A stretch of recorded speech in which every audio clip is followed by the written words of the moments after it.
Okay, once again, very glad to be back with all of you. We are on 14th chapter today. So far we have completed 13th chapter. So many things we have understood. So many things are yet to be understood also.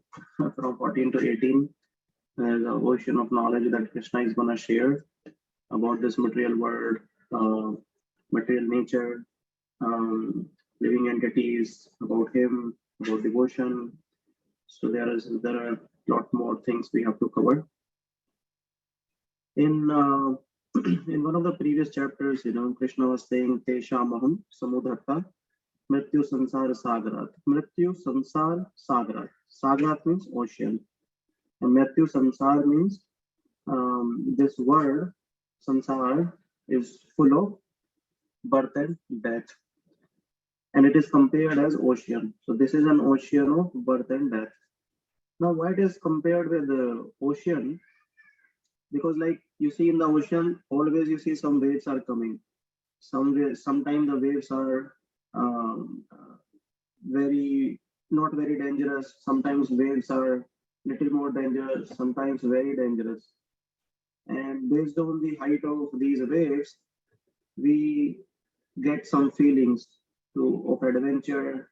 Sometimes we get fearful. Uh, Sometimes we just take it casually. Similarly, in this world, which is compared to the ocean, so many things keep coming. Even if you don't want that, so many things keep coming.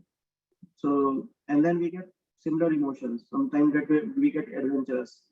For example, if I am working as a data product owner, sometimes we get into some issue and we got excited. Okay, let's resolve this issue. You know, and sometimes the problems are big in our life, which we can't resolve at all. And sometimes the problems are there, but we don't take them casually, not that big. But the point is, the waves, like in the ocean, are always there. Similarly, the problems in the world are always there. You cannot separate waves out of ocean. Similarly, we cannot separate problems out of the world. We are in the world, samsara, sagara. Similarly, this world will have problems which we cannot avoid. It will keep coming. So our utmost responsibility as a human being in this life is to take shelter of who? Samudharta. And who is Samudharta? Samudharta means swift deliverer. Krishna is saying Samudharta Mrityu Sansar Sagara. I am the swift deliverer from this ocean of birth and death. So if we take shelter of the swift deliverer, we can easily pass on this ocean. Otherwise, it's always a matter of struggle to solve these problems which keep coming. So far in our journey from chapter 1 to chapter 13, Krishna explained this nature of the world through various shlokas. And in every chapter, he is underlying the principle of devotion. He's saying these problems will always be there, no matter you try to solve them or not, but there is a way to get rid of it or to tolerate. So, as far as we have to stay in the ocean, we have to tolerate the waves.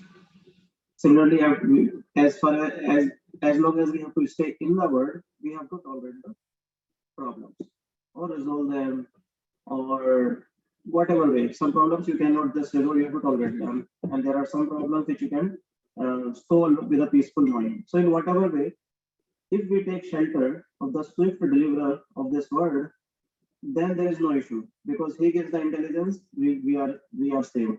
And after life also, he's saying, I will deliver you. So there is no issues, even in this world, even after this, if we take shelter of the lotus feet of Krishna through devotion.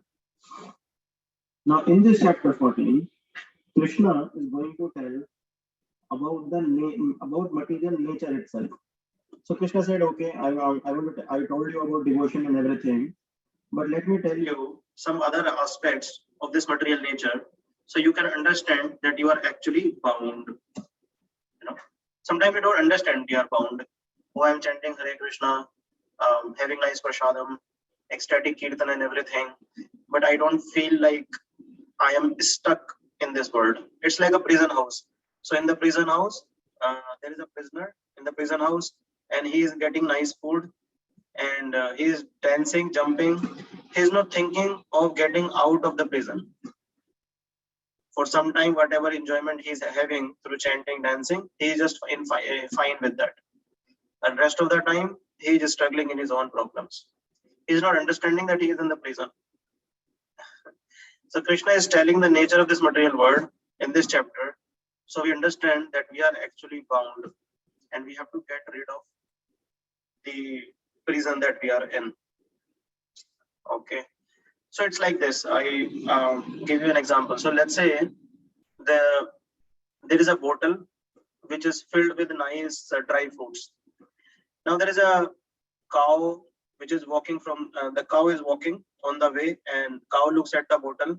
There is a nice food and everything, but the cow thinks that, oh, I'm already full.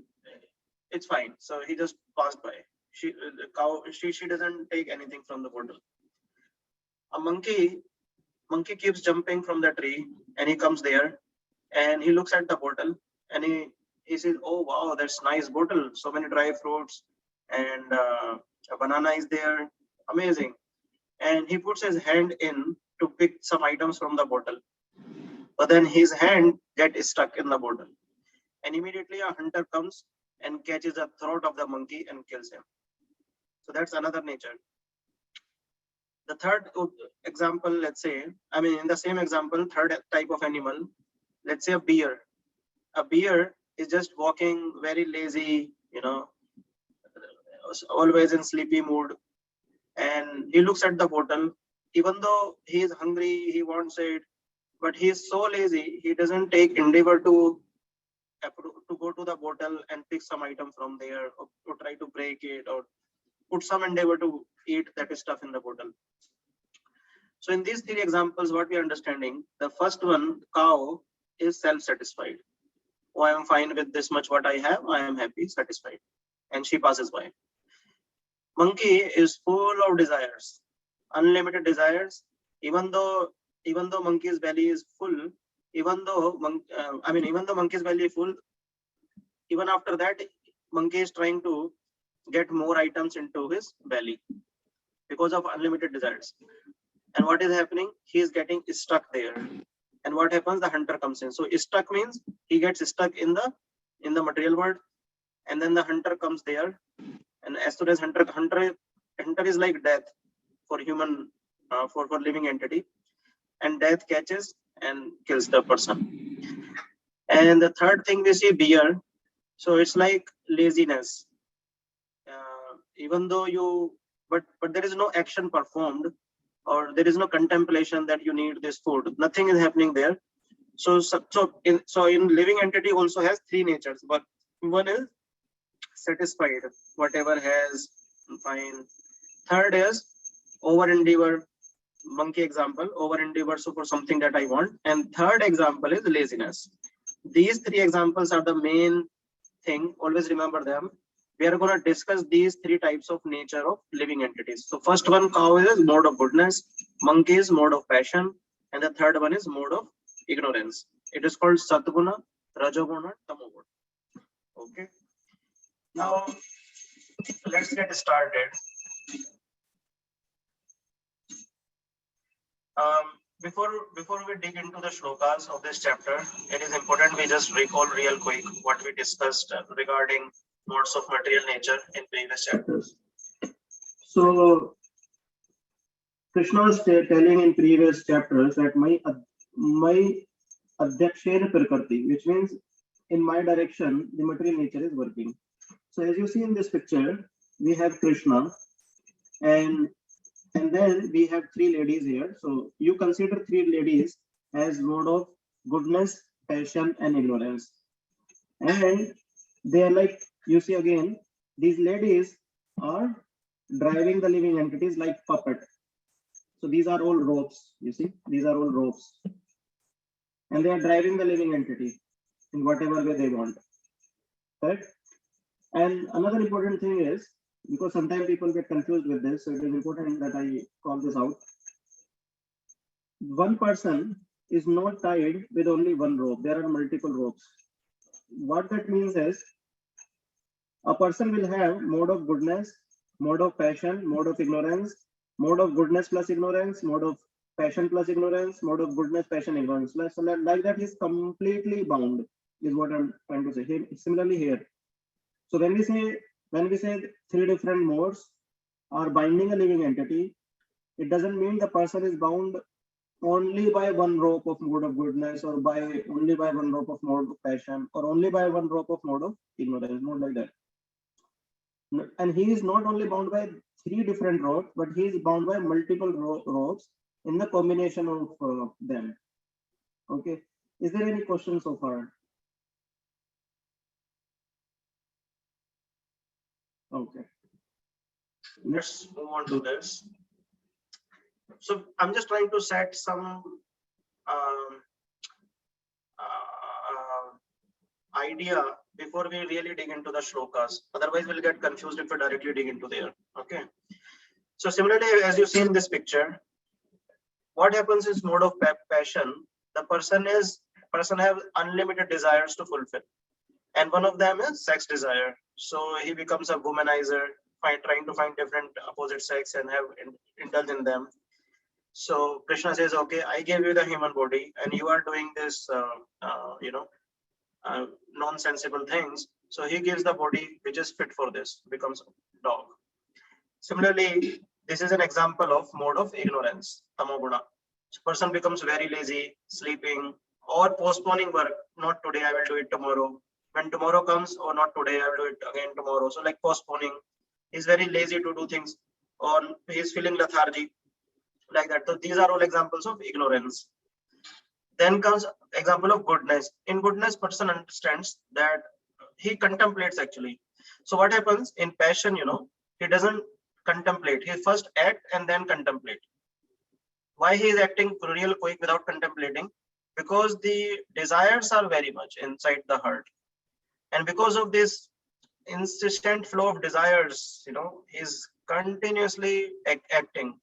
Like you see, a lot of people in the IT world, or especially because I am in the IT, so I can understand when I talk to people, most of the people understand that we are part of rat race.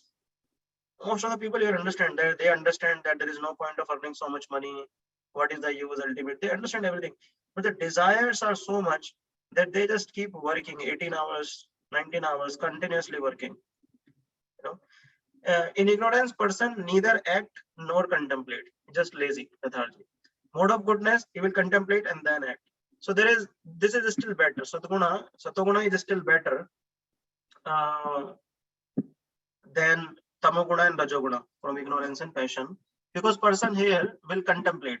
Oh, probably I'm doing something wrong. I should read scriptures. Or the person, even not read scriptures, he will read philosophy. And so like that, he will try to gain more knowledge, which is beyond body. Or he will try to do selfless services, like giving donations for charity work, like that. These are all acts of goodness. He will not act just out of desires. So in this stage, material desires are less, contemplation is more. And then this comes the stage of pure goodness. So in the stage of pure goodness, person becomes pure devotee. He is completely devoted to Krishna. He is serving Krishna 24/7. And what is his destination? He ultimately goes back to Godhead. Here the destination is different. Person is lazy, he might become a polar bear. Here in goodness also he is stuck. In goodness also he is stuck because he will go to heavenly planets, like that. Now Krishna knew that the person in the material world will have different modes for working. So that's why he actually divided different classes also. He said, okay, mode of goodness people, they can gain knowledge and they can distribute this knowledge. They will be happy. Person in the mode of passion, they can become Kshatriya. They can protect the borders, become soldiers and all. So they can use their mode of passion also in Krishna's service by protecting the sages. Similarly, a person with mode of passion and ignorance, which means he doesn't have much intelligence, much strength, but he has a passion for money, right? Then he can do business. That's not a problem. But again, all these things that we are discussing here should be centered around devotion. That only it is beneficial. We'll discuss that in the following shlokas. And then comes ignorance. A person is completely ignorant, then he can come into labor class. He can work for Vaishya, he can work for Brahman, he can work for Kshatriya, like that. But what is happening today, this system of who will decide which person go into world? In Vedic times, there was a system. The person will go to Gurukul, and the Guru will decide, okay, you become Kshatriya, which means you become a soldier, or you become a Vaishya, business person, or you become a Brahman. Like that, the Guru will decide. But nowadays, you see, the system has been killed completely. Everyone is going to school, and everyone is being educated to become Shudra, labor. You work for a businessman, like that. Everyone is being trained for that. So that is why a lot of people are not even happy in their job. Because for you to be happy in your work, you will have to be in your natural mode of working. If someone is natural mode of working is, for example, goodness, Brahman, he wants to give knowledge, gain knowledge, then he will not be happy serving someone else. Similarly, someone has a business mind, he wants to earn more money, he wants to go into business, but he is on the border protecting the borders, then he will not be happy there. He'll have to leave the border and start investing somewhere, like that. So Krishna made all these plans because he knew these are the modes acting in our life, and the misutilization of these modes. What happens? We do all these things. Okay. Okay. So let's get started now. I thought I could give some understanding of this. So we are going to discuss three modes in first 9 shlokas of this chapter. Krishna is going to tell this material nature has these three different modes and how they act and what happens out of acting in them, and then recognizing a mode supremacy, which mode is better, and then what happens acting and dying within the modes. So if someone is working in these modes, what would happen with him in this very life, and what would happen to him after he dies? That we'll discuss in the third section. And then once we will establish that, okay, these modes are dangerous, if we will stuck in these modes, we will stuck in this world, then how to transcend all these modes and go back to Godhead. Again, Krishna will explain that in the next following shlokas. Okay, so let's get started with the first shloka of this chapter. Shri Bhagavan Vacha Param Bhuya Pravakshyami Jnananam Jnanamuttamam Yajgyatva Munaya Sarve Param Siddhimito Gata Param Bhuya Pravikshami. So Krishna is saying that I am going to give you, Bhuya means again, I am going to give you this knowledge again, which is Jnanam Uttamam, which is the topmost of all knowledge. See, we take any knowledge, chemistry, we become biologist, a doctor, PhD holder, accountant, all these are material knowledge. We take some knowledge, we go to the better advancement, we make some advancement in life. For example, my father, he spent his childhood in village, and then he got educated and he became a professor in a college, so more advanced on material aspect. Similarly, I gained some knowledge, and then I also got some advancement from the material perspective, so living standard got elevated a bit. So when we get some knowledge, there is an advancement in the living standard. So material knowledge, material advancement. Spiritual knowledge is spiritual advancement.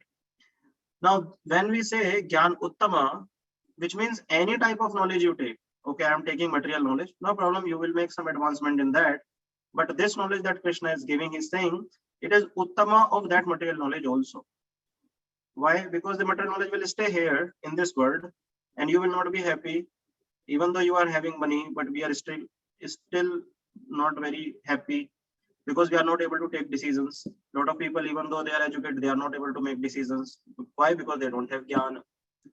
Gyan comes from this understanding Bhagavad Gita, the philosophy.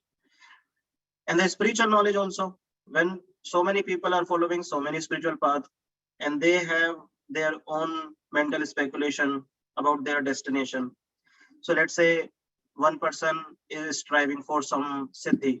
Siddhi, you know, siddhi means anuma, laguma. All these are siddhis. Laguma means you can become very lagu, small, and similarly you can become very big also. All these are siddhis actually. Gyan uttamam, which means all type of gyan you take, which will takes you on different spiritual planets, but this will take you the highest spiritual planets. This knowledge that we are going to discuss today will take you the highest. So on material perspective also this is uttama, on spiritual perspective also this is uttama, jnanam uttamam. Now you will see the uttamam and param, these are like synonyms. Param is means topmost and uttam means also topmost, but here param siddhim means Krishna is saying the topmost spiritual world you will go. And when you say uttama, uttama means whatever material attachment will we have in this world, this is the topmost of all of them. So for example, let's say this is a spiritual word and this is material word. So para has been used in this context. If you see param has been used in material context, and uttama has been used, sorry, param has been used in spiritual context, and uttama has been used in material context to detach from the material world.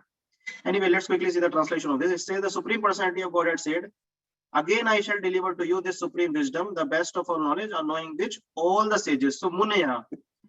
Munaya means those have taken mourn from material engagements. What is mourn? Silence. Silence means they are not, they have decided to get out of this material world. So all the spiritualists qualify into this category, Munaya.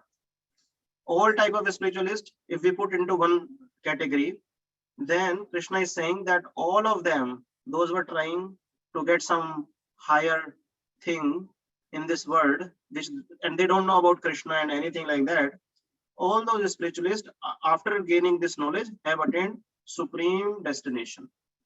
Munaya, Mon, they have taken silence from material engagements, or they want to take, which means they have understood that this material world is temporary and there is something higher beyond this. So to those Muni, this is the supreme perfection by gaining this knowledge, Krishna is telling. Okay, so let's see the second shloka. Krishna says, idam jnanam upashritya mam sadharme magataha sarge api nopajayante prirlena vithanti cha. So there are two na. Na means nahi, no. So what is two na? One is sarge api nopajayante, which means when this material creation gets created, upjayante, they don't get disturbed. And prirlena vethanti, they don't get disturbed in prirlaya also, neither in annihilation nor in creation. Okay. And then he says, idam jnanam, but how it happens, how one Muni, a spiritualist, gets this samadhi. See, this also means that whatever turbulence we get in our life also, one who gets this knowledge, he will not get bewildered. So there is a moment of great joy, he will not go crazy. And there is a moment of great sorrow, he will again not feel disturbed about it. After what? After this, idam jnanu mamu pashrita. After taking shelter of this knowledge, these symptoms will come. Krishna is telling, by becoming fixed in this knowledge, one can attain to the transcendental nature like my own. Krishna's transcendental nature is what? Satchit Ananda. Thus established, one is not born at the time of creation or disturbed at the time of dissolution. You see, when it comes to mode of goodness, you know, like you see in this picture, yoga is an act of mode of goodness. But people have even spoiled this act also. This is such an act of goodness, and this is not something that I have concocted. This is what is going in the world today. A yoga teacher is training this beer yoga. So she will have a, I think somewhere in Japan or in Western countries only it is happening though. So they have their students sit and they are calling it beer yoga. They will give one beer to each student. And so before the yoga start, they will have a beer. While performing any yoga practice also, if they think or they cannot stretch their leg much, they can pick up a bottle drink it, keep it back, and then again doing the yoga practice. So all these people, what they want, they only want one thing, the body. That's all. So this is not actually yoga that Krishna is talking about here. This is completely bhoga. And they don't have this knowledge that ultimate purpose of this yoga is to get out of this material world. So why I'm bringing this up, they have not taken shelter of this knowledge. Jnanu mamu pashitam. What is the meaning of taking shelter of this knowledge or fixed in this knowledge? See, we are reading this chapter today, and you might think that, oh, after reading this, I will not be get disturbed and all. That effect will come when we will fixed in this knowledge. Jnanu mamu pashatya. For example, a doctor is taking education and everything. Before becoming a doctor, he goes to college, takes education and everything. And when he actually becomes a doctor, he gets the title, then everything he sees, he looks from the perspective of his knowledge. He's drinking water. Okay, what this water is this clean or not? He's having something that we understand. Okay, this item that I'm having, it has this much vitamin, this much this. So this is called fixed in the knowledge he acquired in the college, in his curriculum or whatever. So he's fixed in that knowledge, whatever knowledge he acquired. So that is the meaning of fixed in the knowledge. When we are reading this chapter today about 3 modes, the effect of the 3 modes, what happens after 3 modes, we have to be fixed in this knowledge, which means we'll have to practice to situate ourselves in the mode that works for our devotional service to Krishna. Right? So we have to understand similarly this act. So we might be doing different things like this yoga and all, which are the act of goodness, but not like all these things that has been spoiling today. So that's the whole purpose of that I brought this up. So the goodness, goodness means calm, creative. You are pious, godly, related with philosophy. Poets, they write all poetry. They are very good people. They have mode of goodness. They might not be good people, but they are in mode of goodness.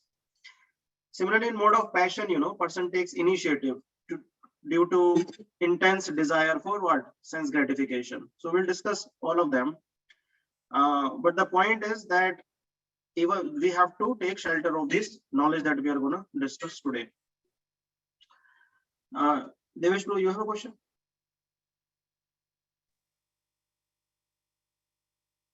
Hare Krishna, Devesh. Hare Krishna, Devesh, can you hear me? Am I audible to you, Prabhuji?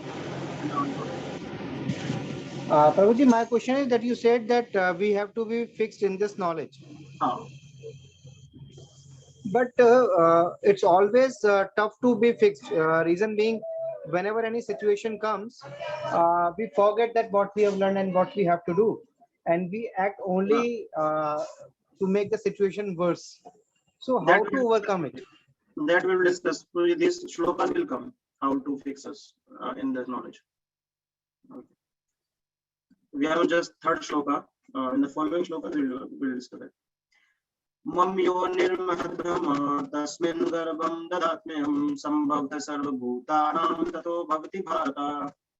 Krishna says, Mam yoni, which means I am in all the yonis you consider me, I am. Tasmin garbham dadamyam. I am the one who is populating all this material creation. Sambhavta sarvabhutanam, all the living entities. Tato bhavati means coming from me. Translation: the total material substance called Brahman is the source of birth, and it is that Brahman that I impregnate, making possible the birth of all living beings, O son of Bharata. So how it is working, we'll discuss this. Let's take the second shloka. Okay, so let's take it here only, and then we'll go to second shloka. You see in this picture, Krishna as Mahavishnu is lying here, and he's giving order to who? Durga Devi. The I would say this, she is the material nature, which she is the one who is driving this material nature. So she gives order to material nature that these are all the souls, you take them and do with them based on their desire and everything. What she does, all the souls and everything, she gives to who? Brahma. So she will take the soul and the material elements, and she will hand them over to Brahma. How it works? So it's like, flour, flour that we use to make chapatis and all. No?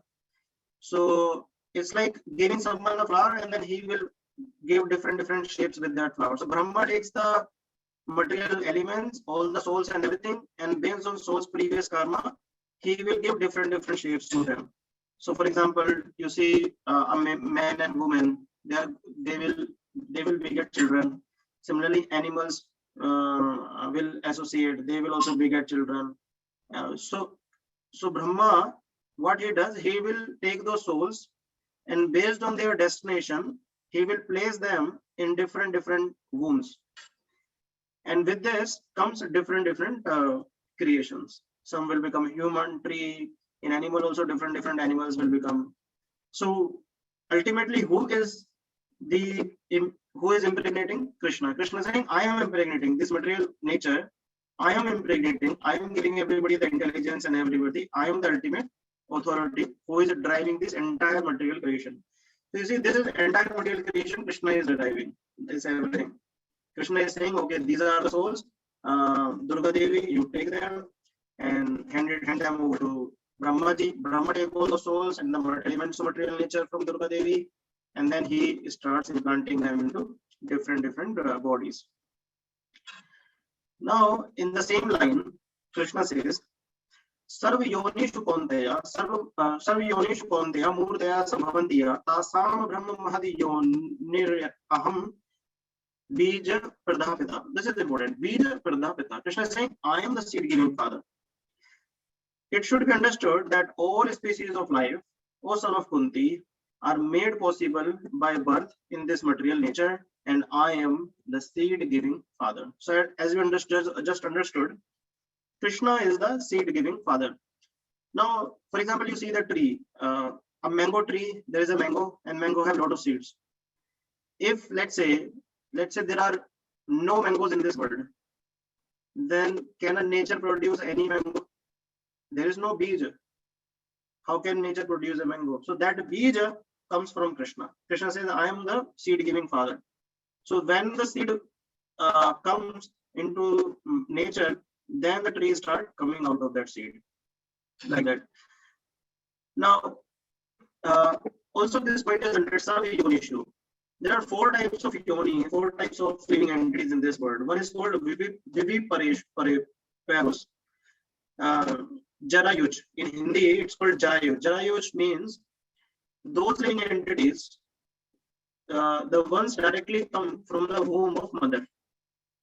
Like man, woman, there are some animals directly come from the womb of mother. There are some, those come from perspiration. So we have perspiration, hot summer, perspiration is there. Then the lice, all these small living entities, they come from perspiration. Some come from egg, andaj. In Hindi, it's called andaj. Like chicken and all, they come from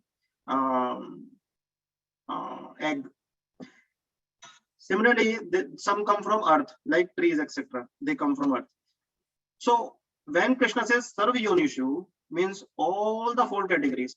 Even you see in these 4 categories also, men, all men are different, all women are different, all animals are different. Face wise, like it will not happen that we are not able to recognize each other. Oh, everybody is different. Everybody.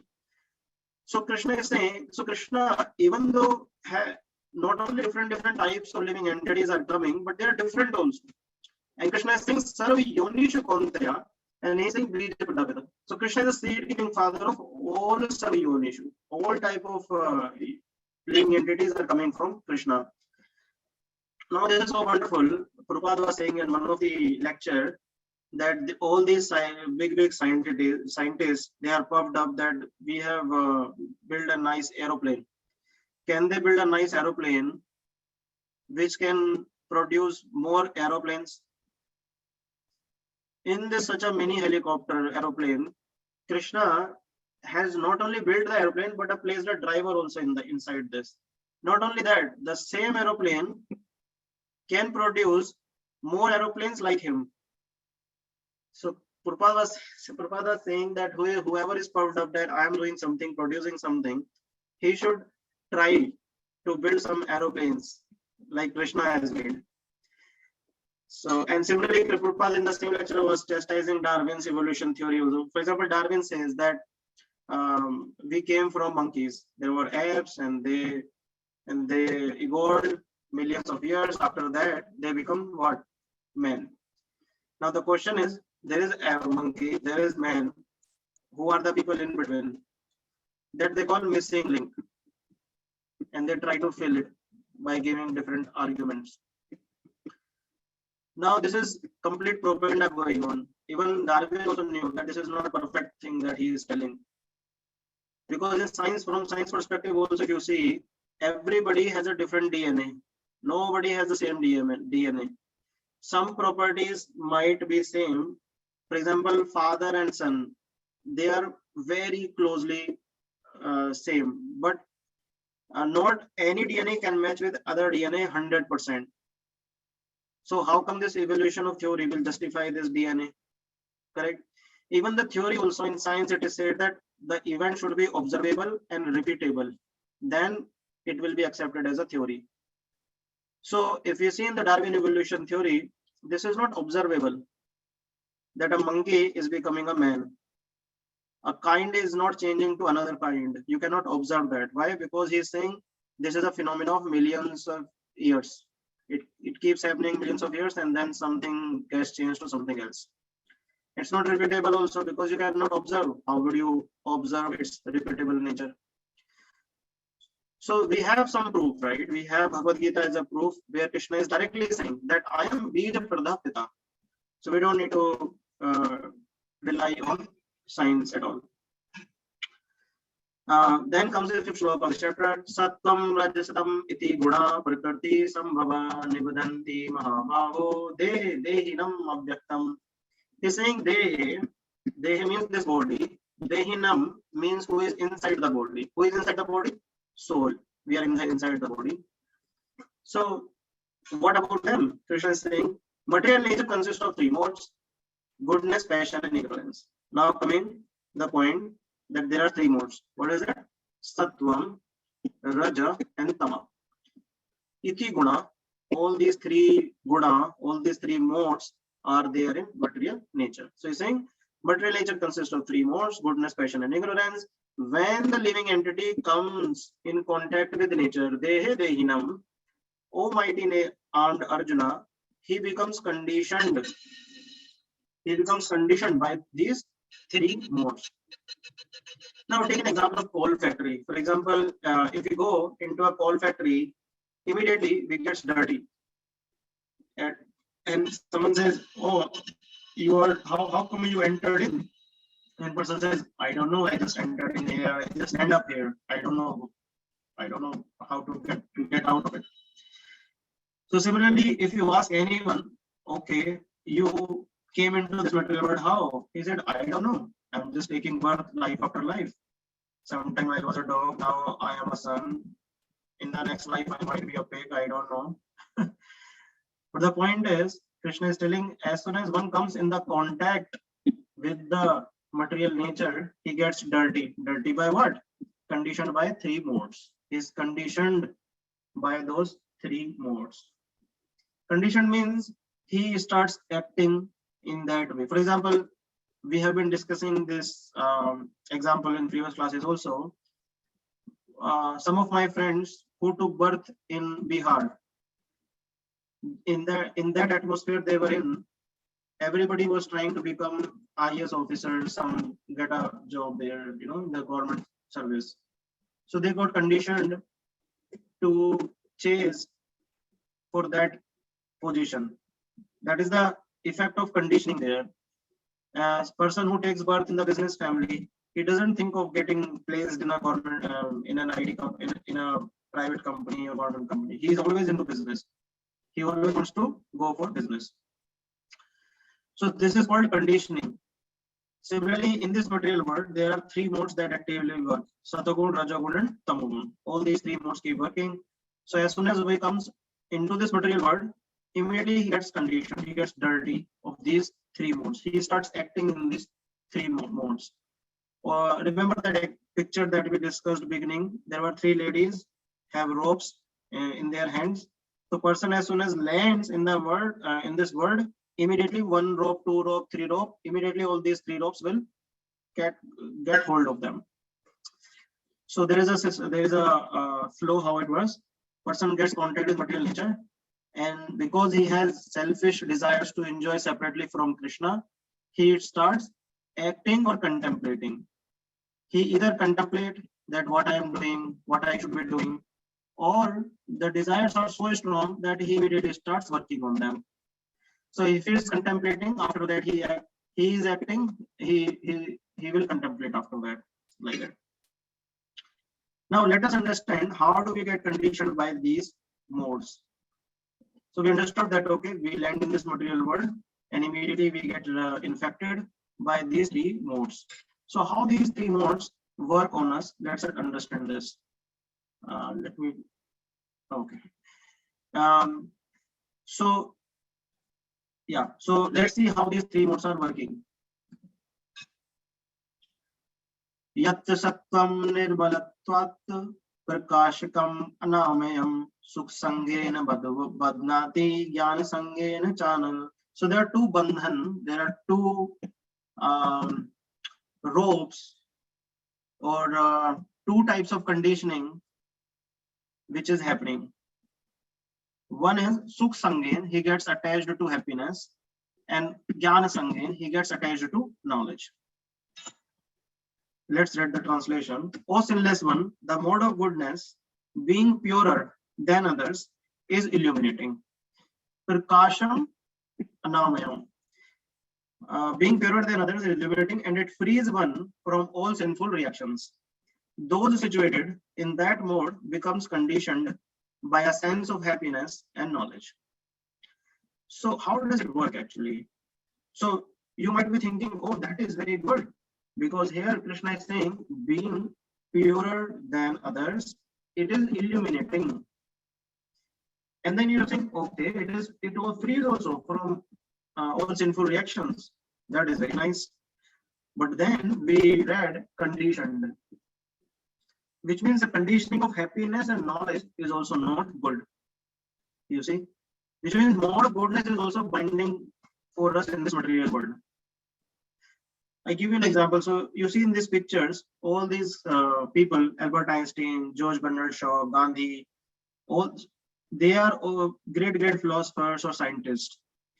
If you go to them and ask them to chant Hare Krishna, they will not chant. Why? Because they have been conditioned with happiness and knowledge. Gandhiji used to carry Bhagavad Gita all the time in his hand, all the time. But he never understood the purpose of Bhagavad Gita is what? Devotion to Krishna. He was happy with that knowledge he was acquiring. He was just happy. It's like this. Consider a person who is driving a car and he is following all the rule regulations and everything, and he's just driving the traffic, following, and everybody is appreciating, oh, such a nice driver. Wherever there is a red signal, he very nicely putting a brake and is stopping the car. Whenever there's a green signal, then slowly pushing the car forward and moving it ahead, So he's very nicely driving. Everybody is appreciating that. And because he has gained knowledge about traffic and getting happiness from others appreciating him, he is conditioned. Why we are calling it conditioned? Because he is just driving. He doesn't know where to go. That is the problem with mode of goodness. The person becomes conditioned with the happiness and knowledge, and he just keeps driving this body, this vehicle, with no knowledge of what is the ultimate purpose of this life. So all these scientists, philosophers, or other religious scholars, they are like this. They don't know the ultimate purpose of life. They just are happy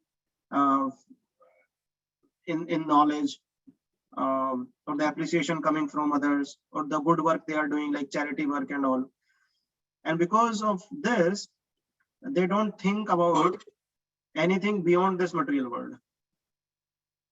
So that's the problem with mode of goodness. That's why we are saying they are conditioned. Like a driver driving without no goal where to go, they are also conditioned in life. Rajo ragatmakam vidhi trishna sangam udbhavam tannibandhati kauntaya karma sangena dehinam. Krishna says the mode of passion is born of unlimited desires. So in mode of goodness, let me quickly show you this. In mode of goodness, what happens? There is contemplation, what we are doing, how we can improve, and there is no point of running behind desires. Like that, person contemplates. But the problem is, whatever he decides after contemplation, that comes from his own mind. Contemplation is good. We should definitely be contemplating, but the action should not be coming from your own mind. Action should be coming from whom? Krishna. So that is the problem in mode of goodness. The contemplation is there, but action is, for example, Gandhiji made a rule of ahimsa. Hey, Krishna is not talking about ahimsa anywhere. What is this ahimsa philosophy you brought in? Ahimsa is not a spiritual philosophy. He will carry Bhagavad Gita, but he doesn't know the religious principle properly. Now, so that is the problem with mode of goodness. There is contemplation, which is good, but the action is coming from our own mind. That is the problem.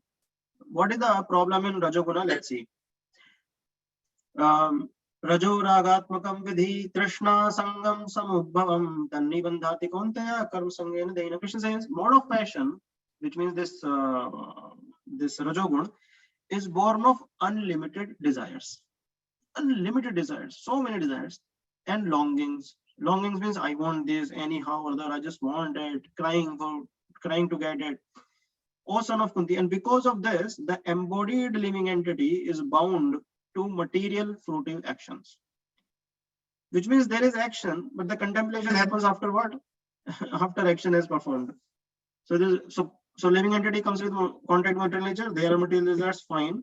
But in case of goodness, there is contemplation. If I am doing right, I should not be doing it, or I should be doing it, whatever. There's contemplation, very proper time given to contemplation, and then there is action.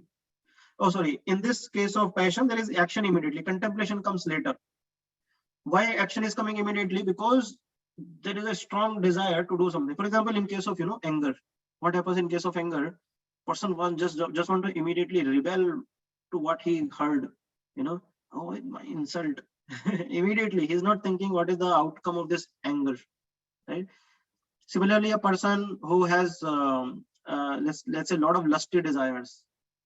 So he will, out of those lusty desires, he will act something, and then immediately and after that he will be contemplating, oh, I did so bad, I should not be doing it. So this is called mode of passion. There's unlimited desires, there's longing, and he will immediately perform action for that. I'll take a pause here. Is there any question we can discuss? Over ambition also comes into this category. Okay, if this is not clear, over ambition. Like we always talk about rat race, so we become part of rat race and keep running to fulfill all those unlimited desires. Yesterday I was watching this documentary, and they were showing 78% people of US are living paycheck to paycheck. Even though person is earning 200K, he is also living paycheck to paycheck. And person earning 100K, he is also living paycheck to paycheck. What does it mean? The unlimited desires are so high. Even though we are earning 500K, we are buying some property, this and that, paying loan. As soon as money comes in, immediately goes out. This is the result of unlimited desires. Okay. Just move to next. This is tamas, tamoguna, mode of ignorance we are going to discuss now. Tamastva gyan ujam vidhi mohanam sarvadehinam pramada lasya nidravi istan tannibandhati bharata. Krishna says, O son of Bharat, know that the mode of darkness, born of ignorance, is the delusion of all living entities. The result of this mode are madness, indolence, and sleep, which bind the conditioned soul. So here, person does not take any action also. He's just crying unnecessarily. For example, you see in this picture, I miss you. He just goes crazy. He's not performing any action, no contemplation. He is simply sleep, either in a mode of sleep or becoming lazy. You see here, person lying on the sofa and eating some junk food. And here also you see the person is lazy or is crying for someone or depressed. I want to commit suicide, and he is not thinking that what is the benefit he will derive out of getting being by doing suicide, for example, or depressed, sleepy. All these are the signs that we are in mode of ignorance.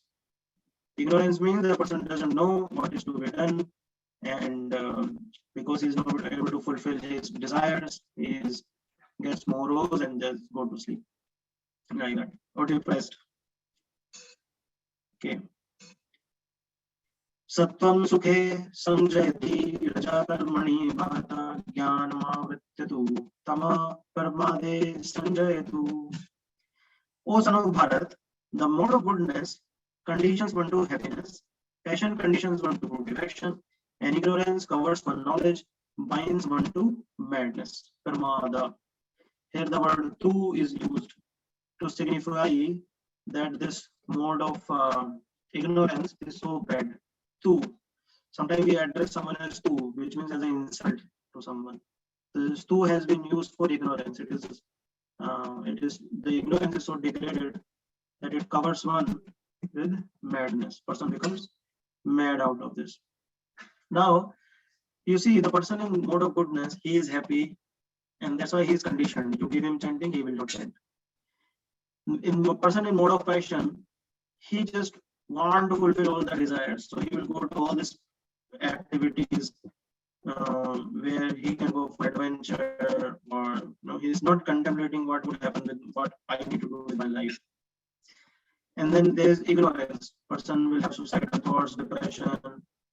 He wants to so what happens, the person in mode of passion has unlimited desires, but when he will not be able to fulfill them, then he gets into ignorance. So these are all interconnected. It's not that person can be in full goodness. For something you can be in full goodness, for other things you might be very much into passion. So it's like a mixture, like a glass having mixture of three liquids. These three liquids are always there in us in some proportion or other. We might be very passionate for food, spicy food, junk food, but we might be we might be following mode of goodness in our sleeping pattern or in dealing with people like that. So in whatever way we are, it's like a glass having mixture of these three gunas in our body. And whatever modes we are in, so for example, we identify that our mode of passion is higher in us as far as sleeping, eating pattern is concerned. So we try to improve that to bring to the platform to goodness. Similarly, for something, we might be in ignorance. For some matter, we might be feeling depressed, lonely. Then we'll have to improve that to bring it to the mode of passion or ignorance, like that. But in any case, the person will be conditioned to stay in this world only, like that. So these are the ropes that we are calling it. Yeah, this is a nice diagram. You can understand from this. So how these are the ropes. Understood this, and then qualities that affect every aspect of our life. The character. For example, the person is mode of passion, and he just want to enjoy. Then he's not thinking that character is something he should be, worried about. If he wants to satisfy his desire to indulge with opposite sex, then he will become characterless. Why? Because every time he is going to in that direction, his behavior will change. A person has a lot of desire to get name, fame, but if that is not coming, then he will definitely feel disturbed. His behavior will change. And there comes the approach toward life. Have you heard this slogan? People say that it is just one life, enjoy, live it fully. I heard this dialogue in one of the Bollywood movie long time back that it says, "Hum ek baar jeete hain, ek baar marte hain," something like that. So that dialogue also says that we take birth one time and we die one time, so enjoy it fully. Don't think too much. So the approach towards life gets completely changed if there are in so much flow of desires. Because as soon as you will contemplate, you will not be able to feel the desire. So person thinks better I keep the contemplation aside. There is no birth is happening. We take birth one time, die one time. There is nothing before after that. Enjoy it fully. Don't worry about the regulations and everything. And similarly, person in mode of goodness, his attitude towards life will change. For example, we discussed about Gandhiji. He started saying this principle of violence will not go for violence, non-violence. Gandhiji, propagated the principle of non-violence and things like that. So his approach towards life get changed. And then we understood that overall it impacts our physical, mental, and emotional ability. This is an example from Ramayana. Mantra was in the mode of ignorance. So mantra, what was mantra doing to tell anything to Kekai that Ram should get the kingdom or Bharat should get the kingdom? What is the benefit of mantra in that? She was completely ignorant. She was not thinking at all. She just told Kekai and provoked her that Bharat should be the king of Ayodhya. So she was in ignorance. Kekai, you see, Kekai became very passionate. No, I want my son to be the king of this Ayodhya. Sumitra also, you see, Sumitra was in mode of complete goodness. As a chaste wife, she asked Lakshman that I want to go with you, but Lakshman said, "No, you stay back and serve my parents." And in the mode of goodness, as a chaste wife, she said, "Okay, I will stay back, no problem." So in the person in the mode of goodness, he will sacrifice. The person in the mode of passion, he will not sacrifice. He will just think about himself. And the person in the mode of ignorance, he will not think of anyone. Not about himself also. He is not thinking. That is these are the three things. So goodness, there is a sacrifice. Person will think of others. Passion, he will think of only about himself, and ignorance of nobody. He's not thinking about nobody. So yeah, this happens in lockdown also. After lockdown, there are three examples. So when the lockdown happened, these are the news. Spent the lockdown. Some families spent the lockdown away from buzz of city life. They went to village, the farm, and they spent time with cows and farmland. These are all goodness activities. And some people went into divorce, child custody cases, all these things. These are all mode of passion. And some people became alcoholic. They were sitting all day, they were sitting at home, and they kept drinking alcohol, they became alcoholic. So these are different. This is goodness, this is passion, and this is ignorance. Okay, so we discussed the three modes. If there is any question, please feel free to interrupt. Oh, yes, with the Madhuri. Hare Krishna, Prabhu. Dandavad Pranam. Hare Krishna. Yes, The question that I have, Prabhuji, so earlier you showed one diagram, right, or one picture that shows that, okay, Krishna is actually putting the seeds in, but then Brahma is the one who's ultimately directing what birth each soul will get into which body. So ultimately, is it correct to understand like all of that decision Brahma makes, or that is still coming from Krishna? Krishna gives the intelligence to Brahma to make. So immediate cause is Brahma, but ultimate cause is Krishna only. And For example, then that birth that is decided to that soul, which body he gets, basically he or she. So that's also based on our past lives. I'll give an example. Mhm. I'm giving you this class. I made the decision that this PPT should come first, this PPT should come after this. Who is making this decision? Yeah, you are making that decision. But who is giving me the intelligence to make the decision? Yeah, Krishna is giving you that intelligence. I am the immediate cause, and Krishna is the ultimate cause. Okay. So this management, you see, CEO is there, team lead is making some decisions, but ultimately CEO of the company has given him the authority. You take the decision, no problem. I'm giving you the authority.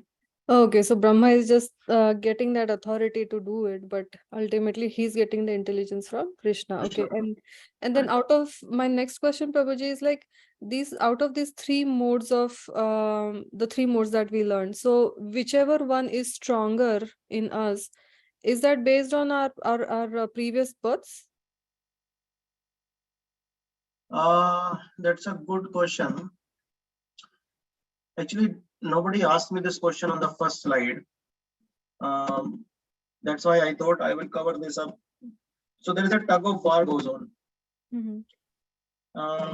So let's discuss this. In I think 10th shloka will discuss this tug of war, Smita Mataji. Okay. Yeah, I no will bring problem. this up here. Okay. Yeah, yeah, sure. So all these three modes keep fighting. Actually, all three modes are very powerful. So let's see. So that's where we are coming, recognizing the modes supremacy. Which one is strong? And then we'll come to the other question also of Smita Mataji. She's asking who decides this to which mode he has to go. Okay. So let's see. Now recognizing a mode supremacy, it says रजस्तमश्च विभूय सत्वं भवति Bharat रजसत्वं तमश्चैव तमसत्वं रजस्तथा. Sometimes the mode of goodness become prominent, defeating mode of passion.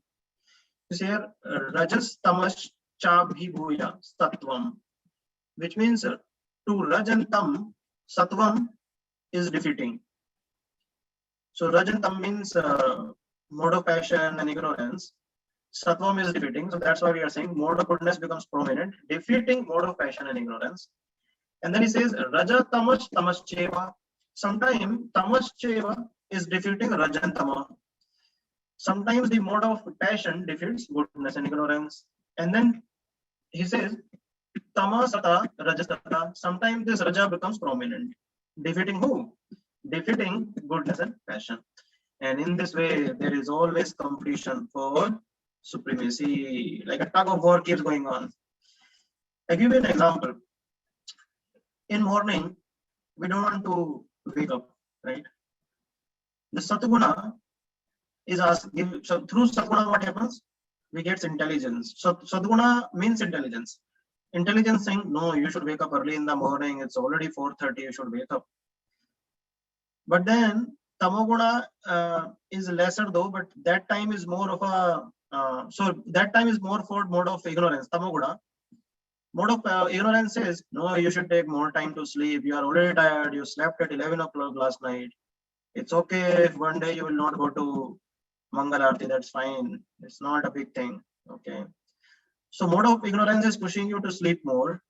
Mode of goodness is saying, no, it is the best time to do your spiritual practice. You should wake up.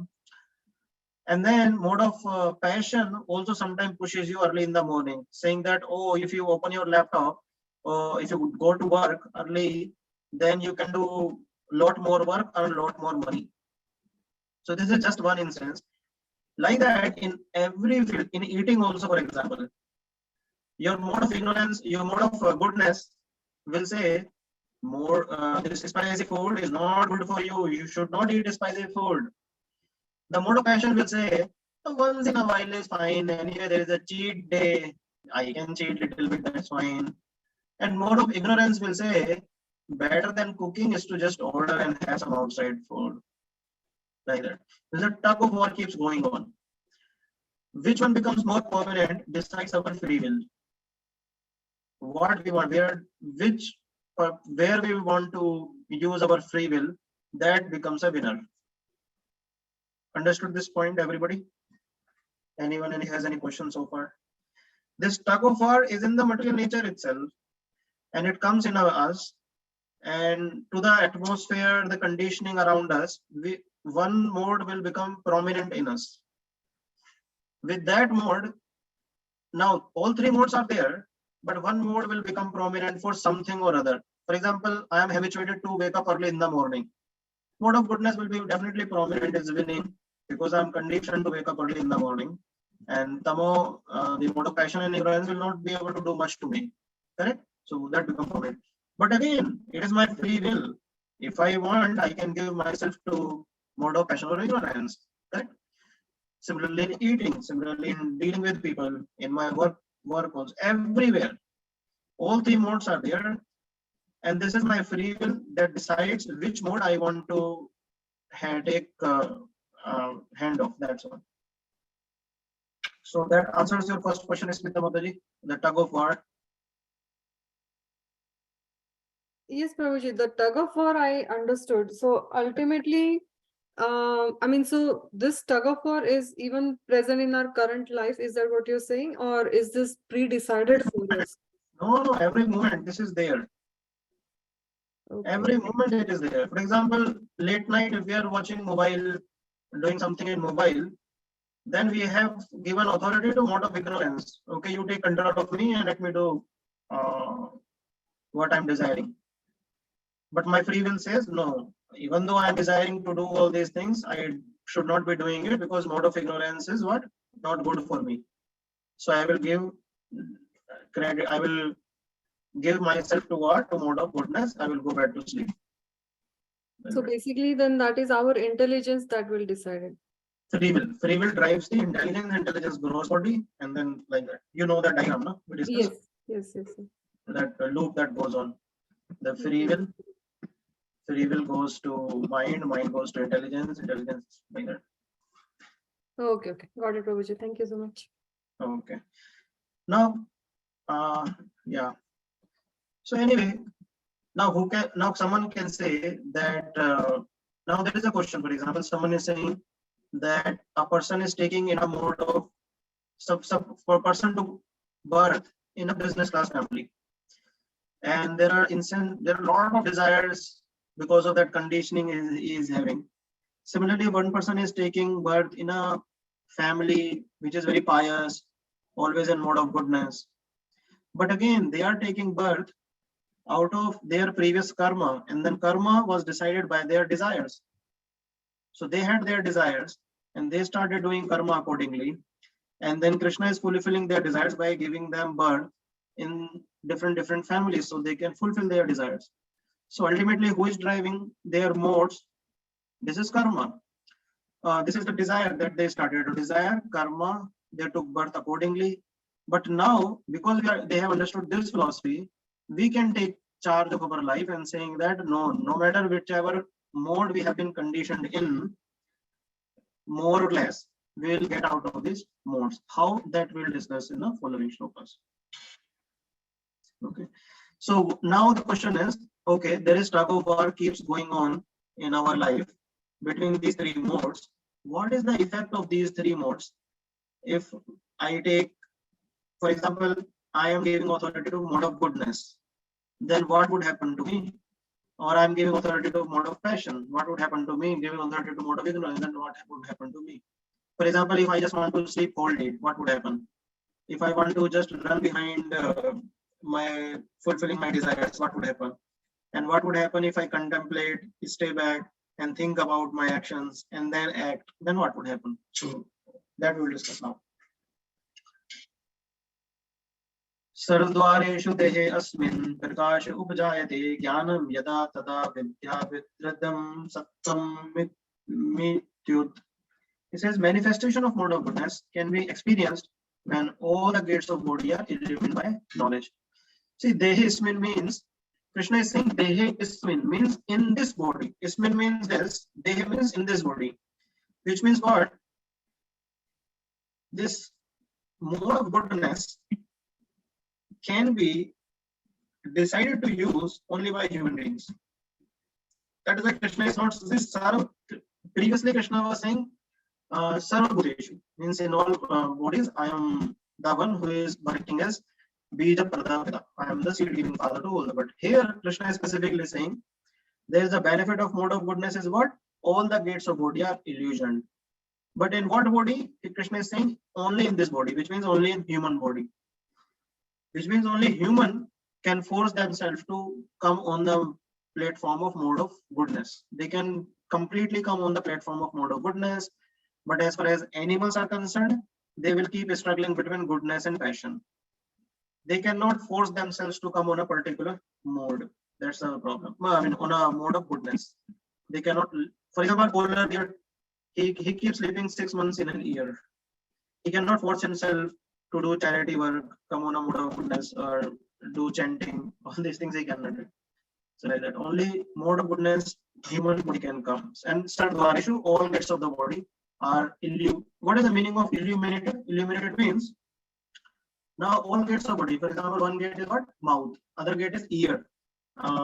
Nose. See, these are all the gates. So tongue want to taste very the food which is not very agitated, not very spicy, like fruits, all those things. Or want to taste Krishna Prasadam. Ears want to hear about Krishna Katha. Similarly, nose want to smell the scent that is offered to the Lord, like that. So all the gates, they don't want to taste disgusted things. They all the gates want to taste only things which are offered to the Lord or in the mode of goodness. Some examples, these are the activities in mode of goodness, where you see some are ladies reading here or taking care of parents, having nice classical music, not like that rock band music, but nice classical music, gardening or research. So all these are example of mode of goodness. Why? Because they are not driven by crazy desires in the heart. They are peaceful work. So that was mode of goodness. Let's see what happens in the mode of passion is increased. It says Lobha pravritti rarambha karmana shama spraha rajasyetani jayante vivriddhi bharat shama. O chief of Bharats, when there is an increase in the mode of passion, the symptoms of great attachment, fruitive activity, intense endeavor, uncontrollable desire, and hankering develop. He says, Lobha pravarti. When there is an incessant desire, the strong desires are there, and person starts acting them, it's like putting ghee in fire. You put ghee in the fire, more fire comes in. Similarly, a person tries to satisfy his desire, more desires, more desires, more desires. Like that he keeps. So it is called greed. And then Arambha Karmanam. Arambha Karmanam means he starts planning more and more things to satisfy his desires. So I want to become famous, let me start a YouTube channel. Like that. And then he will keep checking how many followers, this and that. I want to become rich. Oh, let me invest there, let me invest there. So many things he keeps planning like that. So so uncontrollable desire and hankering develop. Ashama is praha. Ashama is praha means uncontrollable desires come. What happens in mode of passion? Let's see. See, I don't know if you'll let me know if you hear the music. Okay, 1 minute. If the sound doesn't come, please let me know. 1 minute. Let me start this video. Small video. Once a queen bee is born. Are you able to hear the song? Yeah. Okay. So I will show you. This is a small video. I will explain you the mode of passion, but please go through hear this. Once a queen bee is born, she'll go on a mating flight, and she may go on only one, possibly two flights in her entire life. She'll fly out of the hive.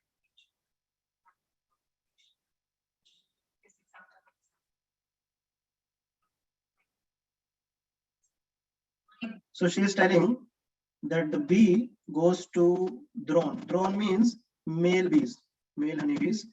So the female will go to male. Male are not living with female. Okay. So again, let's watch around just waiting for a queen bee to fly by. Drone congregation.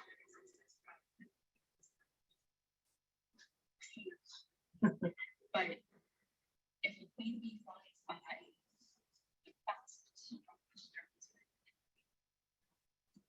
so she is saying that this female bee will go to drone. Drone means these bunch of male honeybees, and they male honeybees are eagerly waiting that the queen will come, and the strongest male bee will go and approach this female honeybee. Now let's see what happens. 15 to 20.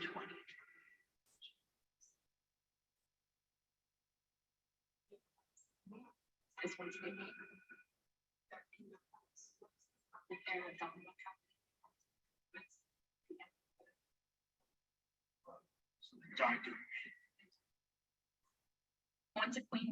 You understood the point here? So this is mode of passion.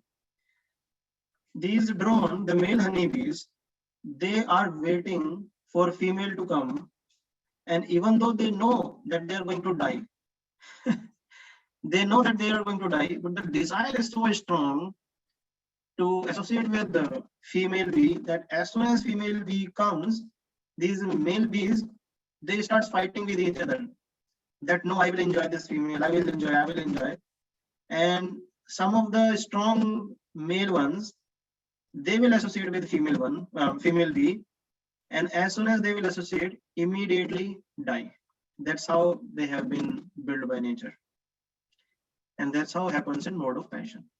In mode of passion, the desire is so strong that we don't contemplate what's gonna happen. In fact, we fight. Like you saw in politicians, in parliament, you see, people are simply fighting. Simply fighting. Why? Because there is a strong desire for supremacy. It's unnecessarily fighting. Not only in one country, everywhere I see people are just fighting. They don't know there is a death next door. There is a few years down the line and they will die. They're not thinking about death. Like these male bees, they are not thinking about death at all. Even though they know fully. Why? Because they see male bees dying, immediately they will mate, they will die. They know that, but they're not thinking about it. Because there is a blocker in fulfilling the desire if they will contemplate, think about it. Correct? So that's what similarly there's a craziness for power we discussed, craziness for currency. Recently, this billionaire in New York, he committed suicide. So if currency is everything, he should have been always happy. So you go to Google and just search how many comedians have committed suicide. You will find a long list there. So if comedy is bringing happiness in others' life, then why they are feeling depressed and committing suicide? Happiness comes from Krishna consciousness only. That is the whole point actually. Anyway, this is mode of passion that we discussed. So this was mode of passion. Let's see what happens in mode of ignorance. Aprakasho apravartischa pramado moho eva cha tamasitani jayante vivradhe kuru nandana. When there is an increase in the mode of ignorance, O son of Kuru, darkness, inertia, madness, and illusion are infested. So this is an example we just discussed. This is an example of mode of ignorance. You see in this picture, I just try to summarize these three. Here, the person is mode of goodness, so he slowly go to higher planets. The person in mode of passion, he is pulled by anger, greed, and similarly, this mode of ignorance, he is pulled by envy. These are the drawbacks of these different modes. So when goodness will dominate, person becomes happy, and passion, there is a hankering for self gratification. And when there is ignorance, then person doesn't think about himself or anyone else. Okay. Now acting and dying. What happens if we act in these modes and we die in these modes? Yada sattve pravardhetu pralayam yati devrata yadottam vidam lokan amalan pratipadyate. Says when one dies in the mode of goodness, he attains to the pure higher planets of great sages. Why? Because he becomes pure. Krishna was saying that in mode of goodness, sinful activities are diminished, person becomes pure. He becomes pious. So if he's a pious person, then where he will go? He will go where pious lives.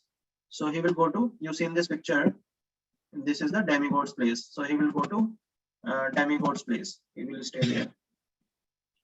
Acting and dying with modes, again second shloka in this section.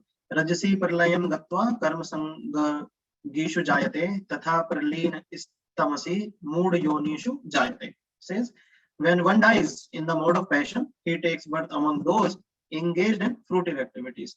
So person has a lot of desires and he is endeavoring to fulfill them.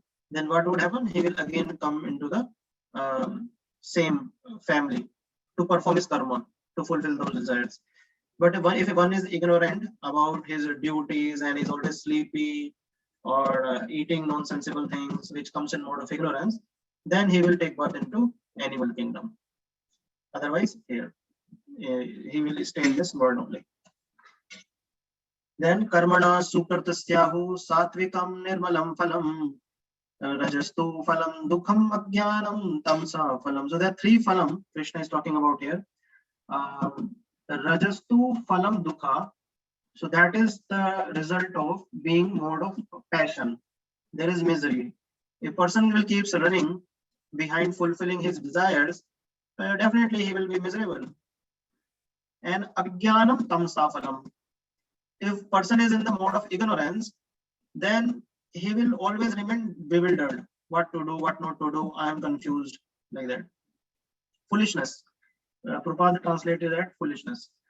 And then karmata sukartasya. If person is doing pious activities in the mode of goodness, then nirmalam phalam, he becomes pure. So it says the result of pious action is pure and is straight to the mode of goodness, but action done in the mode of passion results in misery. See, another point here is that we might be feeling good. For example, if I am sleeping whole day, I might be feeling good for time being, but ultimately dukh will come. That's the point here. This is the ultimate result is dukkha. If person goes into, similarly, if person is running behind fulfilling his desires, he might be feeling happy for some time that, okay, I tried to fulfill this desire, I got this fulfilled, and now I have another desire to chase. But ultimately, the result is foolishness. He will become more and more fool, mudha. Now, these are the immediate, these are the ultimate effects that we understood, not the immediate one. Krishna is now telling the immediate effect. Sattvat sanjayate jnanam rajaso lobha evacha pramad moho tamso bhakto ajnanam evacha.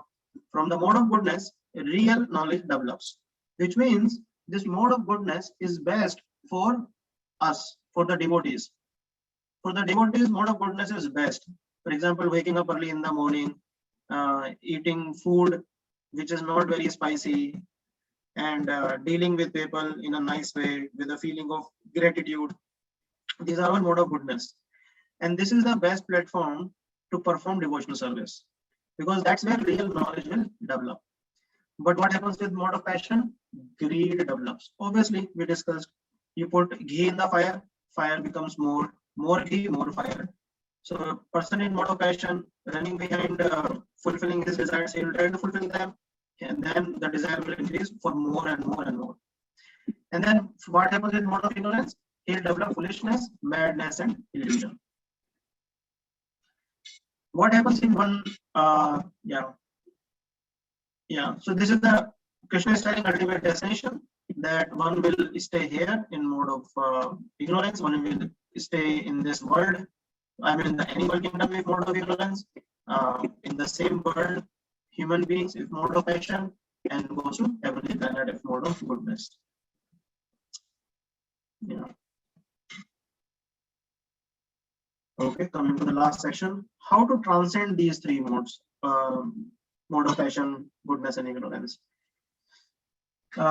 Krishna is saying, Nanyam gudebhya kartaram yada drishtanupashyati gudebhyascha param veti madbhavam so adi gacchati. When one properly sees that in all activities no other performer is at work than these modes of nature, and he knows the Supreme Lord who is transcendental to all these modes, he attains my spiritual nature. See, for example, someone is shouting at us, literally blaming us for something, and we think that this person is bad. How can he do this to me? Then we are not in knowledge. And if we have this intelligence that, oh, actually it is not the fault of this person, it is the mode of passion that is acting on him, but otherwise he is a nice person, no problem. So what would happen? Immediately he will get peace, isn't it? We are not peaceful because first problem is we think we are enjoyer, and so we think that we are the controller, we think we are the master. With that is one problem. Another problem is that we don't realize that actually on everybody these modes are working. You see, you are watching a theater, a play. You are in a theater, you're watching a play. You see one person is acting on another person. The another person might be angry, might be peacefully tolerating in whatever situation. After the play, what would happen? They will have the friendship, nicely mingling with each other. Why this is happening? Because they knew that they were doing as part of the instruction coming from the theater master. They were playing some part. There was some authority who was asking them to do this. Similarly, in our life, we have to see if person is behaving in some way, there are modes of these different modes are working on him. That's how he is reciprocating that way.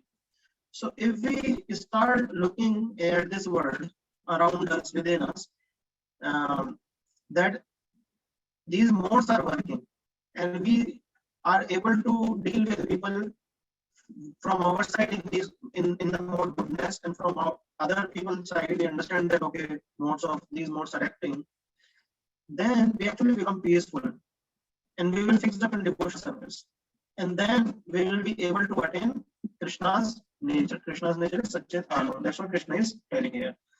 Now, is it really easy to attain to this nature or to tolerate? Because in the provoking situation, it's become very difficult. So we read these lines from Srila Prabhupada. Prabhupada says, unless one has the help of a spiritual authority, he cannot understand in what position he is actually situated.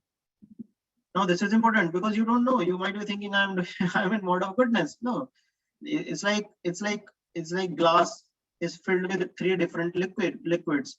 So these three modes are within us, but we don't know which one is more disturbing us. So Prabhupada is saying we need some help of a spiritual authority. With the association of bona fide spiritual master, he can see his real position, and by such an understanding, he become fixed in full Krishna consciousness. A man in Krishna consciousness is not controlled by the spell of material modes of nature. It has already been stated in the 7th chapter that one who has surrendered to Krishna is relieved from the activities of material nature. This is very powerful. For one who is able to see things as they are, the influence of material nature gradually ceases.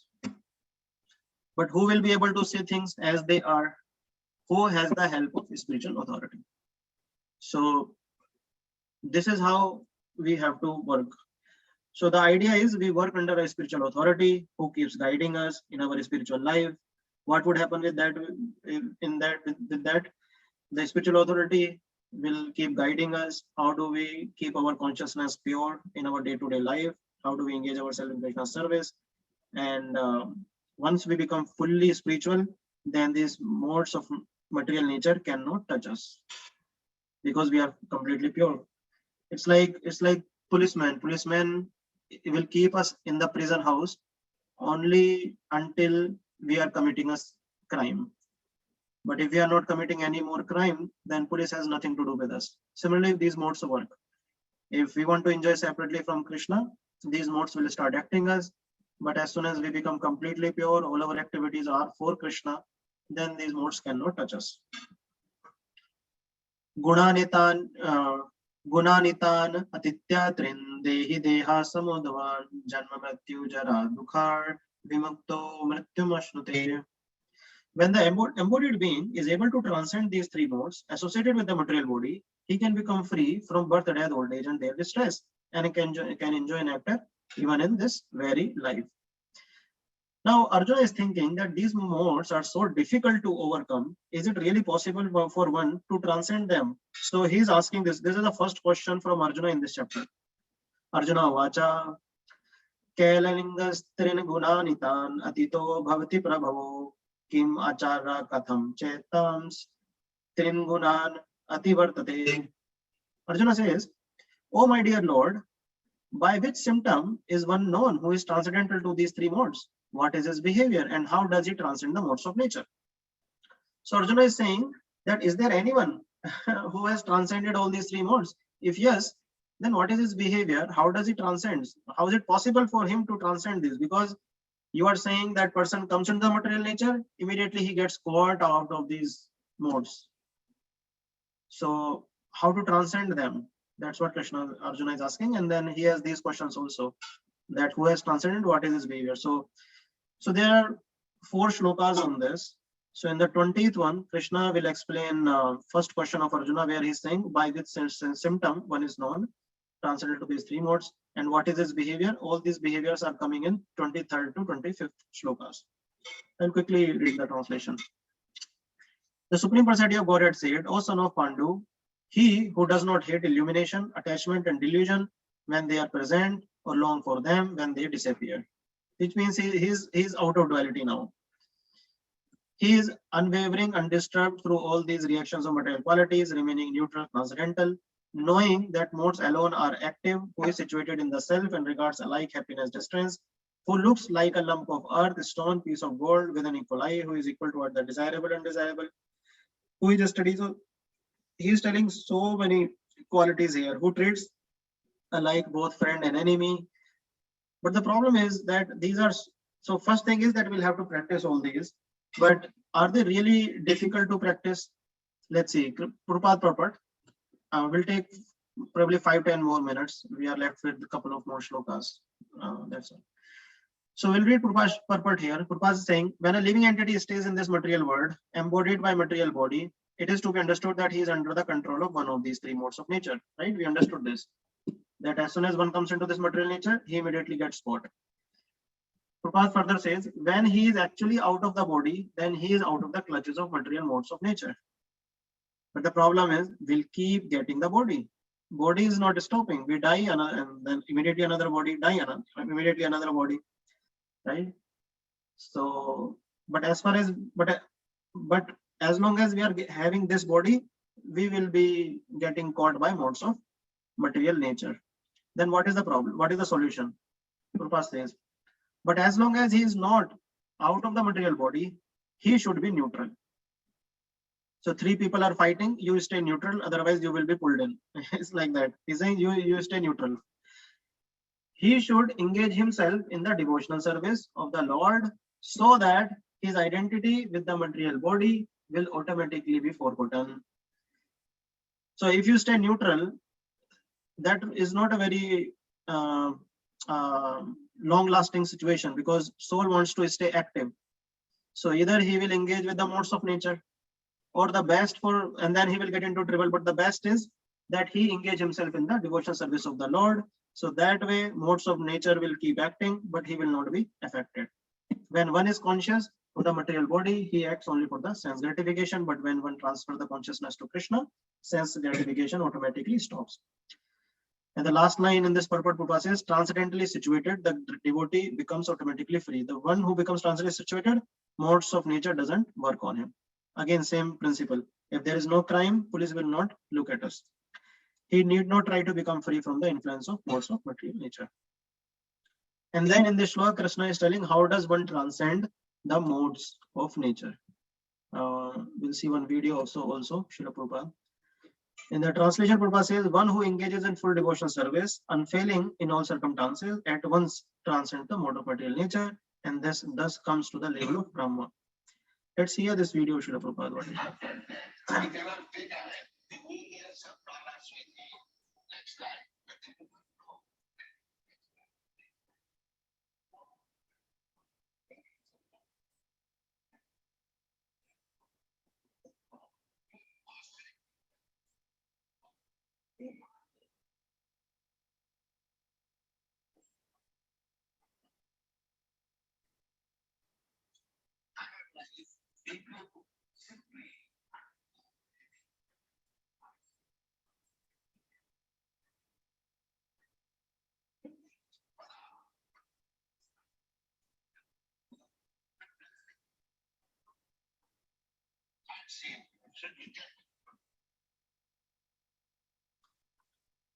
Yeah.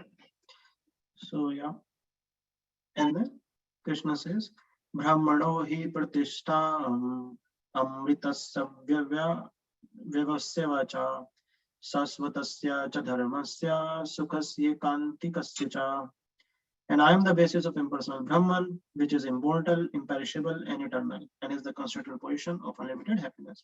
So Krishna is saying, I am the basis of impersonal Brahman, which means that that impersonal Jyoti that Mayavadis try to get into, that also comes from Krishna. So Krishna is the basis of impersonal Brahman, and Krishna is saying that impersonal Jyoti, which is immortal, imperishable, and eternal, that comes from me, and I am the constitutional position of the ultimate happiness also. So if the Krishna is the position of ultimate happiness, then by associating him, by performing devotional service, we can become ultimately happy. So this is the summary. Symptoms of one who has transcended. He is equipoised, he is neutral, free from hankering, free from envy. And what is his behavior? He is steady in all circumstances, deals equally with everyone and everything, whether enemy or friend, and never acts whimsically. He thinks that Krishna is ultimate authority, surrender to Krishna, and is determined in spiritual practice. And how does he surrender? He engages himself in full devotional service. Now, to the extent he has engaged himself in devotional service, to that extent, he is not affected by modes of material nature. That is why some people, when they get into devotional service, they say that I don't feel that lusty desires are disturbing me much now. I feel little relaxed. Some people say that I have good control on my anger now, because these modes, because they have started engaging in devotional service, they see these modes started acting on them lesser and lesser. Okay, and this is the overall summary that we discussed. Okay, so we'll stop now. Is there any question or comment from anyone? Sorry, I took some time, 7 minutes more today. But if there is, probably we can take one more question if there is any. So I have one question, actually two. One question I have is, so now, if I understand correctly, the only way you get out of these three modes or overcome these three modes is by devotional service. Mm-hmm. Is that right? Absolutely. The only thing it said was having a spiritual guide or spiritual master. But what if you don't have a spiritual master? Then how do you?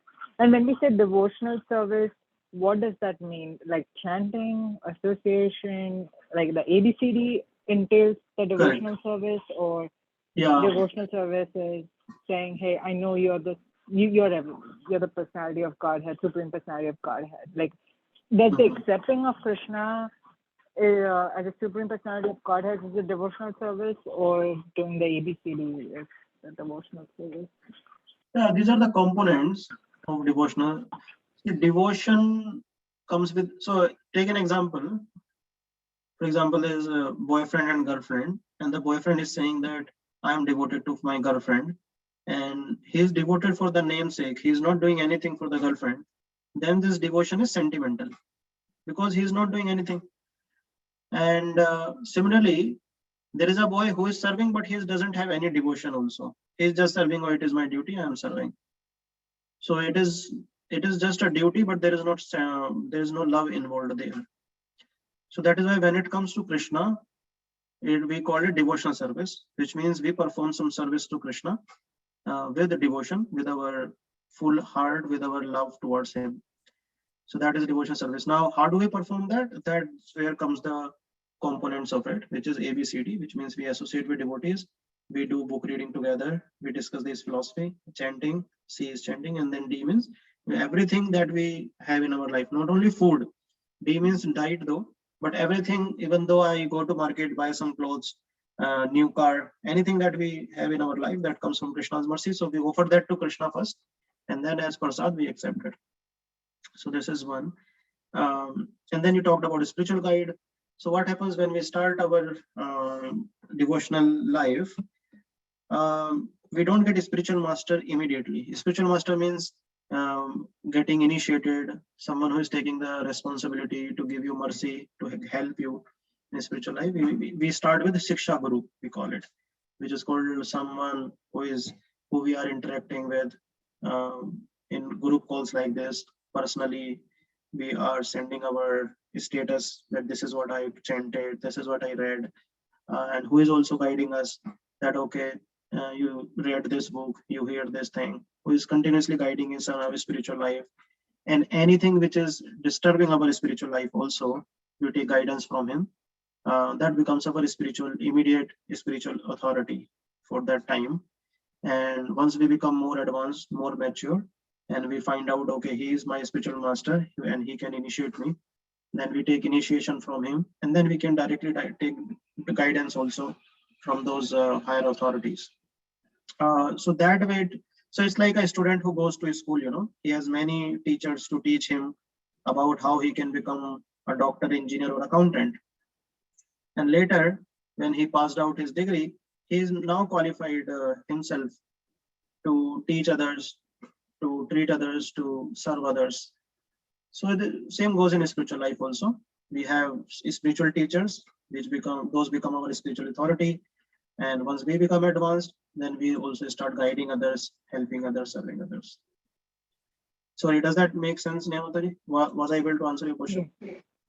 Yes. Thank you. Yeah. So Krishna is the supreme person, and our love for him is expressed through service. For example, Smita Mataji, I know she comes every Sunday to make garlands for the deities.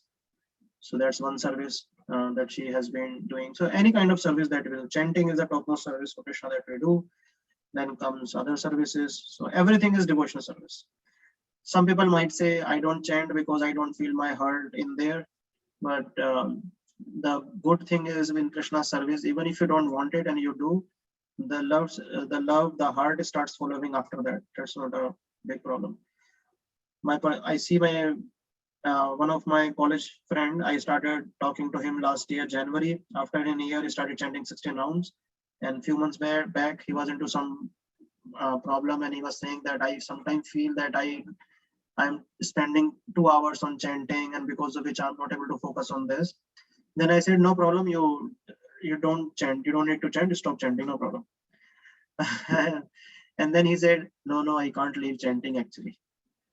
You see, that is the effect, because he feels that by chanting, I am developing my attachment towards Krishna. He is feeling that. It's very practical.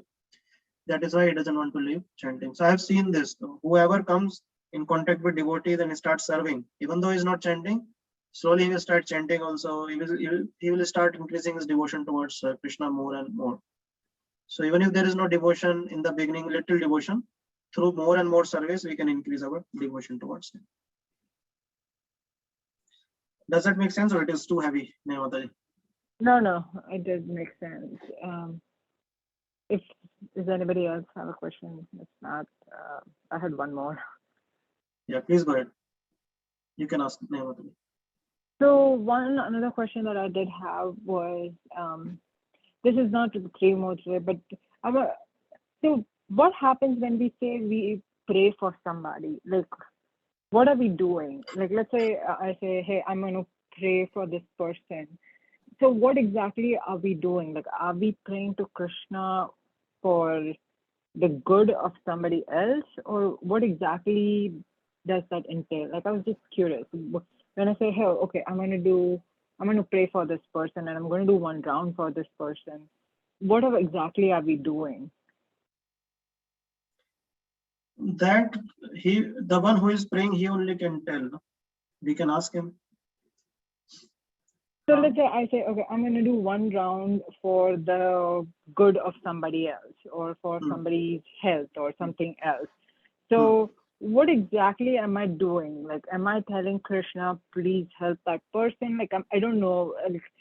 I mean, I do that, but I really don't know what exactly I'm doing by praying for somebody else, because yeah, that's a good nobody question. else can take the deeds of some. Yeah, Everybody yeah. That is absolutely. That's a good question, because we hear a lot. Please pray for me. Yeah, I'm praying for you. Yeah. Or I chanted for you. I will chant for you. We hear a lot, right? That's why your question is coming. What does it mean when we hear all this? Yeah. Actually, what is the ultimate benefit we can do to anybody? For example, someone is thirsty. I give him a glass of water. So I helped him satisfy his thirst for time being. And what is the ultimate benefit we can do to someone? That he doesn't feel thirsty anymore. Is there a way that he doesn't feel thirsty anymore? Okay. What is that way? No. That way is send him back to Godhead.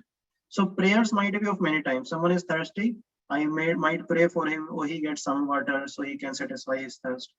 Someone might pray for him that he has a free supply of water every day. So at least in this lifetime, he doesn't feel thirsty any day. And then someone as a devotee can pray for him that Krishna, please help him so his thirst for the unlimited lives is satisfied completely immediately after this birth. or in this very birth and immediately after this. What is the best prayer out of these three? The third one. The third one. Devotees that does that by chanting 1 round, 2 round, or 16 round for others. Yeah. You know, so prayers are different times, but when devotees say I'm chanting or I will chant or I will pray to Krishna, which means they are going to Krishna for the spiritual advancement of that person, not the material advancement. You see, these are material advancement, no? The temporary benefits that we are giving. But devotees, when they pray, pray for spiritual advancement, so that person's unlimited life's thirst problems are resolved by sending him back to Godhead. Hmm? Now, for example, you pray for me. You say, okay, Ashwini Kumar Das, I will pray for you. I might not go immediately back to Godhead by your prayers, but because I am a foolish number one, and I am not accepting Krishna consciousness, by your prayers, because you are a dear devotee of Krishna, Krishna will hear your prayers, and Krishna will say, okay, even though Ashwini Kumar Das is a rascal number one, but because Neha Mataji is praying, Krishna will send will create some circumstances or will send some devotee to me who will help me get on the spiritual path. And immediately, as soon as I come on this highway, which is going to Vrindavan, you know, back to Godhead, my spiritual life will start. And if not in this life, one life, I will go back to Godhead, or eradicating all my problems, satisfying all my thirst of billions of lives. Does that make sense, Mayavati? Is it heavy? Yes. No, it does make sense. Yeah. But that's a good question, because I also used to get confused when I started practicing. I used to hear this a lot. Prabhu, please pray for me. Or I chanted for you, I chanted for him. I said, what does that mean? Thank you for asking that question, Mayavati. Nice question. Thank you. Okay.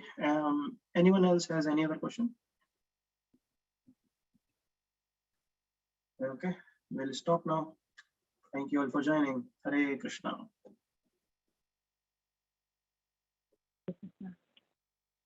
Hare Krishna, Prabhu. Thank you so much. Hare Krishna. Hare Krishna. Hare Krishna. Shri Ramakrishna.